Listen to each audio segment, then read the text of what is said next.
Black பண்ண போறோம், வந்து ஃப்ரெஷ்ஷா வாங்கிக்கங்க. என்ன காரணம்னா அந்த ஏடிஎம் இருக்குல்ல, என் ஏடிஎம்ல மேக்னெட்டிக் சிப் இருக்கும், அதை கரெக்டாக ஒரு கோடா அதை பார்த்துருப்பீங்க. அதை நான் எங்கேயோ போய் ஸ்வைப் பண்றேன்னு வைங்க, என் டீட்டெயில் அக்யூஸ் திருடிட்டான்னா அது வந்து என்ன மாதிரி நான் ஒருத்த மட்டும் பாதிக்கப்பட்டிருக்க மாட்டேன், என்ன மாதிரி ஒரு 10 பேர் பாதிக்கப்பட்டிருக்காங்க.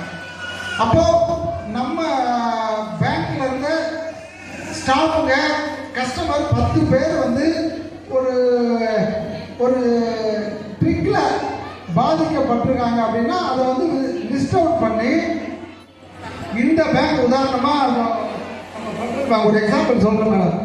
ஆப்போசிட்ல ஒரு நம்ம ஃபெடரல் பேங்க் இருக்கு, உதாரணமா அந்த ஏடிஎம்ல யூஸ் பண்ண ஏடிஎம் கார்டு அதை வந்து அக்யூஸ் ட்ரேஸ் பண்ணிட்டான் அப்படின்னா, அப்ப இதுல ஒரு 10 பேர் யூஸ் பண்ணாங்க, 10 பேருடைய ஏடிஎம் கார்டை பிளாக் பண்ணுவோம். அவ்வளவுதான், பேங்க் சைடு பிளாக் பண்ணிட்டு, ஏன்னா அதுல இருக்கக்கூடிய பணத்தை வேற அக்யூஸ்ட் எடுக்க முடியாத அளவு லாக் பண்றதுக்கு பிளாக் பண்ணுவோம்.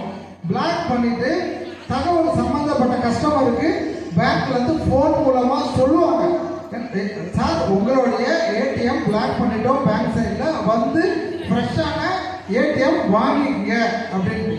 ஏன் அப்படின்னா இப்போ உதாரணமா நம்மளுடைய சைபர் கிரைம் வந்து எக்கச்சக்கமா நடக்குது.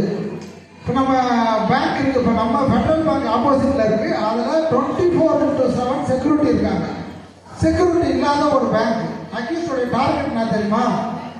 எந்த ஏடிஎம்ல செக்யூரிட்டி இல்லையோ அங்க என்ன பண்ணுவான், ஒரு ஸ்க்ரூப்பர் மிஷின் சொல்லுவோம். இப்போ நம்ம ஏடிஎம்ல பணம் ஏடிஎம் கார்டை உள்ள சொருகி எடுப்போம் பார்த்தீங்களா, அதே மாதிரி ஒன்று செட் பண்ணுவான்.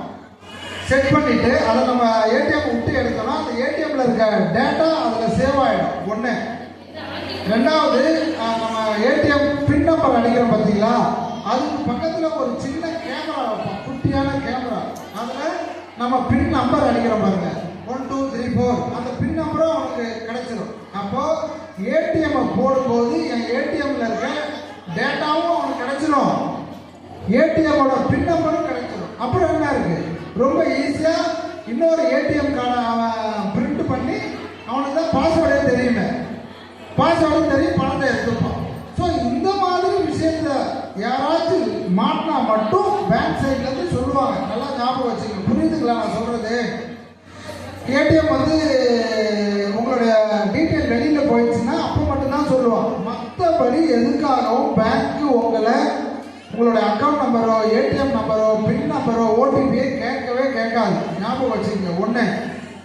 ரெண்டாவது, உங்களை பற்றின டீட்டெயில், இப்போ உங்களுக்கு கிரெடிட் கார்டு வேணுமா, வேற ஏதாவது டீட்டெயில், லோன் வேணுமா, அது மாதிரிலாம் வருது அப்படின்னா இந்த டீட்டெயில்லாம் எங்க இருந்து, என் பேர் இருக்குன்னா என் பேர் எப்படி அவங்களுக்கு தெரியும், என் ஃபோன் நம்பர் எப்படி தெரியும், என் ரேங்க் எப்படி தெரியும் அப்படின்னா நான் செய்கிற தப்பு தான். அதே மாதிரி நீங்க செய்யற தப்பு தான். என்ன பண்ணுவோம், உதாரணமா நம்ம ஒரு துணி கடைக்கு போவோம், துணி கடைக்கு போன உடனே துணி எடுப்போம், ஒரு 2000 3000 எடுத்த உடனே உங்களுக்கு கிஃப்ட் வவுச்சர் கொடுக்குறோம், நீங்க உங்களுடைய டீட்டெயில் கொடுக்கணும். நம்ம என்ன பண்ணுவோம், Vijay sub inspector, Auroville police station, Palavanur, என்னோட ஃபோன் நம்பர், மெயில் ஐடி கொடுத்துருவோம். பட் அவங்களுடைய நோக்கம் நல்ல நோக்கம் தான், ஆனால் அது அவங்க கையில மட்டும்தான் இருக்குமா, அவங்களை விட்டு வெளியில போவாங்கன்னா 100% போயிடும். அந்த மூலயமா வெளியில போகுதுங்களா. ரெண்டாவது, யூடியூப் எல்லாரும் யூஸ் பண்ணுவோம், எல்லாமே கிட்டத்தட்ட ஒரு 150 பேர் இருக்கீங்கன்னா 130 பேர் இல்லாட்டி உங்க எல்லாரும் 100% ஆண்ட்ராய்டு ஃபோன் வச்சிருப்பீங்க. நம்ம ஒரு ஃபோனை வாங்கின உடனே இந்த ஃபோனு நமக்கு ஒர்க் பண்ணணும் அப்படின்னா அதுல வந்து ஒரு மெயில் போட்டு லாகின் பண்ணுவோம், ஒரு ஜிமெயில் லாகின் பண்ணுவோம். அப்போ அந்த ஜிமெயில் என்ன பண்ணுவோம், நம்ம மெயில் ஐடி கொடுப்போம், நம்ம டீட்டெயில் கொடுப்போம், அது அப்படியே தான் இருக்கும், அது மூலயமா வெளியில போகும். ரெண்டாவது, ஃபேஸ்புக் இருக்கு பாருங்க, ஃபேஸ்புக்கு இந்த மெயில் ஐடி மூலயமா தான் அது நமக்கு ரன் ஆகும் இல்லையா. ஃப்ரெஷ்ஷாக ஒரு மெயில் ஐடி கொடுப்போம், அப்போ நம்ம டீட்டெயில் வெளியில போகும். இன்ஸ்டாகிராம் இருக்கு பாருங்க, அது மூலயமா நம்ம டீட்டெயில் வெளியில போகும்.